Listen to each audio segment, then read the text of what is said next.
लोकसभा इंतखाबात 2024 के लिए कांग्रेस ने तेलंगाना की हैदराबाद सीट से उम्मीदवार खड़ा किया। 24 अप्रैल को पार्टी ने वलीउल्लाह समीर को टिकट दिया। वलीउल्लाह समीर के फेसबुक प्रोफाइल पर दी गई मालूमात के मुताबिक वो हैदराबाद कांग्रेस कमेटी एसीसी में अक़लियती महकमे के चेयरमैन है। हैदराबाद पार्लिमानी हल्के जुनूबी हिंद की गर्म नशिस्तों में से एक है। इस वक्त वहाँ से ऑल इंडिया मजलिस इत्तेहादुल मुस्लिमीन AIMIM चीफ को निचली सतह पर अच्छी पकड़ समझा जाता है। सदुद्दीन ओवैसी ने आम इंतखाबात 2004 से 2019 तक लगातार 4 बार ये नशिस्त जीती है।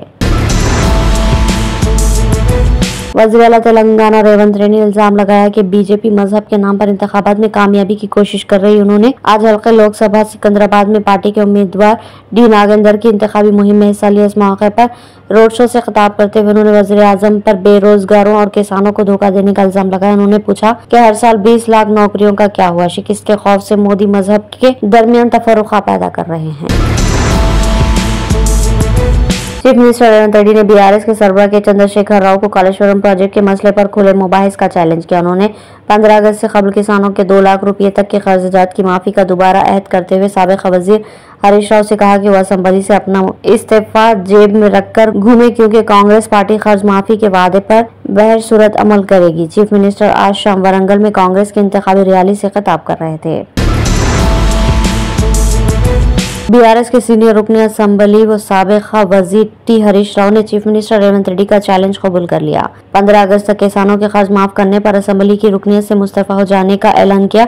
बदसूरत दीगर चीफ मिनिस्टर के ओहदे से मुस्तफ़ी होने का रेवंत रेड्डी से इफ्तिसार किया। संगारेड्डी में मुनक़्क़िदा एक प्रेस कॉन्फ्रेंस से खिताब करते हुए हरीश राव ने कहा कि वो चीफ मिनिस्टर के चैलेंज को कबूल कर रहे हैं। हुक्मरान जमात पर वादों की तकमील के लिए दबाव डालना अपोजिशन की जिम्मेदारी है। उन्होंने कहा कि वो 26 अप्रैल को असम्बली के सामने मौजूद यादगार शहदा के पास पहुंचेंगे। चीफ मिनिस्टर से भी मुतालबा किया कि वो भी पहुंचे और 15 अगस्त से कबल 6 गारंटी पर अमल करने की कसम खाए और साथ ही 15 अगस्त तक किसानों के मुकम्मल कर्ज माफ करे। अगर हुकूमत की जानिब से कर्ज माफ कर दिया गया तो वह असम्बली की रुकनियत से मुस्तफ़ी हो जाएंगे। चीफ मिनिस्टर रेवंत रेड्डी ने कहा कि वज़ीर आज़म मोदी मुल्क में कांग्रेस की तूफानी लहर से बौखलाहट का शिकार हो गए। बीजेपी की डूबती कश्ती को बचाने की आखिरी कोशिश के तौर पर मुसलमानों के खिलाफ नफरत फैला रहे हैं। कांग्रेस को वोट देने पर हिंदुओं की जायदादें और खवातीन के मंगलसूत्र मुसलमानों में तकसीम कर देने की नफरत अंगेज मुहिम चलाते हुए मुल्क के पुरअमन माहौल को बिगाड़ने की कोशिश कर रहे हैं। रेवंत रेड्डी ने आज हल्के लोकसभा सिकंदराबाद के पार्टी उम्मीदवार डी नागेंदर के पर्चा नामजदगी दाखिल करने के बाद कॉर्नर मीटिंग से खिताब करते हुए ये अल्फाज कहे।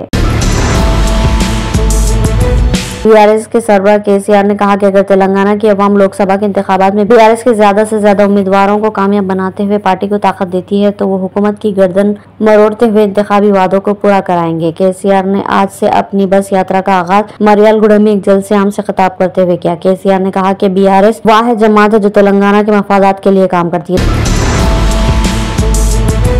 भारतीय जनता पार्टी ने ऐलान किया कि वज़ीर आज़म नरेंद्र मोदी लोकसभा इंतखाबात की मुहिम के लिए 30 अप्रैल, 3 और 4 मई को तेलंगाना में होंगे। 30 अप्रैल को इंदौर में एक अवामी मीटिंग में शिरकत करेंगे, जिसके बाद श्रीरंगपल्ली हैदराबाद में IT मुलाजमीन के साथ बातचीत के साथ साथ शहर के मुख्तलिफ शोबों से ताल्लुक रखने वाले काबिल जिक्र अफराद से मुलाकात भी करेंगे।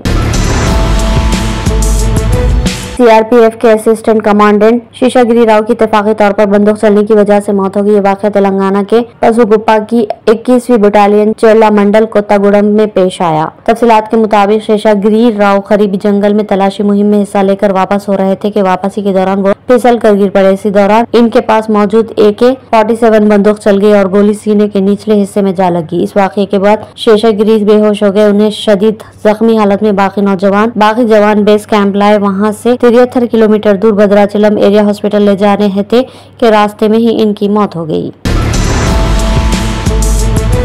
डायरेक्टोरेट ऑफ रेवेन्यू इंटेलिजेंस के हुकाम ने मुंबई में सोने की स्मगलिंग के एक बड़े रैकेट का पर्दाफाश किया। DRI ने खुसूसी मुहिम चलाते हुए 10.48 करोड़ रुपए मालियती सोना चांदी नगद रकम के साथ 2 अफ्रीकी शहरियों समेत 4 अफराद को गिरफ्तार कर लिया। DRI के हुकाम के मुताबिक जुनूबी मुंबई के एक सोना पिघलाने वाले वर्कशॉप में तलाशी मुहिम अंजाम देते हुए 2 अफ्रीकी शहरियों समेत 4 अफराद को हिरासत में ले लिया गया। हुकाम के मुताबिक हमें इत्तला मिली थी कि अफ्रीका से सोने की मुंबई स्मगलिंग की गई और जेवरी बाजार में इसे पिघलाकर मार्केट में फरोख्त करने का मंसूबा है। हम साल ममलिकत में बारिश का सिलसिला थमने का नाम नहीं ले रहा। गुजरे बरसों में फरवरी से ही गर्मी का आगाज हुआ करता था, मगर इस साल अप्रैल के अख्ताम पर भी बारिश का सिलसिला जारी रहने की पेश क़यासी है। सऊदी अरब में मौसमियात के कौमी मरकज ने अप्रैल के आखिरी हफ्ते के दौरान ममलिकत के कई इलाकों में शदीद बारिश की पेशन गोई की है।